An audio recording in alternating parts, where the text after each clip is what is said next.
தொடர்ந்து நீங்களும் ஊடகங்களும் செய்தியாளர்களும் அவர்கிட்ட கேள்வி கேட்க எவ்வளவோ முயற்சிகள் எடுத்துக்கிட்டு இருக்கீங்க. உங்களுக்கும் பதில் சொல்ல மாட்டேங்கிறாரு, அசம்பிளியில் எங்களுக்கும் பதில் சொல்ல மாட்டேங்கிறாரு. நேற்று நான் பல கேள்விகளை வச்சுருந்தேன், சிலவற்றை மட்டும் இங்கே மீண்டும் கேட்க விரும்புகிறேன். ஆளுநர் சட்டசபைக்கு வரும்போது ஆரம்பத்தில் தமிழ்தாய் வாழ்த்தும், முதல்ல தமிழ்தாய் வாழ்த்தும், இறுதியாக நிகழ்ச்சி முடியும் போது இறுதியாக தேசிய கீதமும் பாடுபாடுவது தான் வழக்கம்.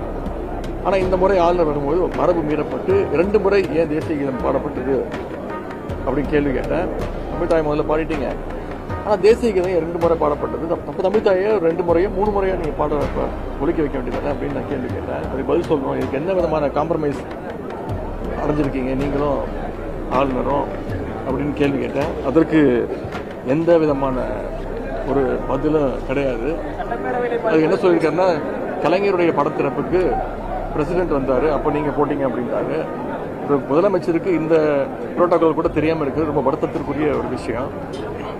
பிரசிடென்ட் வரும்போது பிரசிடென்ட்டுக்குன்னு ஒரு புரோட்டோகால் இருக்குது, ஆனால் ஆளுநருக்கு அப்படிலாம் கிடையாது. பிரசிடென்ட்டுக்குன்னு ஒரு புரோட்டோகால் இருக்குது, அந்த புரோட்டோகால் படி தான் அன்றைக்கு அந்த தேசிய கீதம் அன்னைக்கு பாடப்பட்டது. அதே மாதிரி நான் முதல்வன் திட்டம் கிட்டத்தட்ட 41 லட்சம் மாணவர்கள் பயன்பெற்றிருக்கிறாங்க, பல சாதனைகள் செஞ்சுருக்கிறாங்க.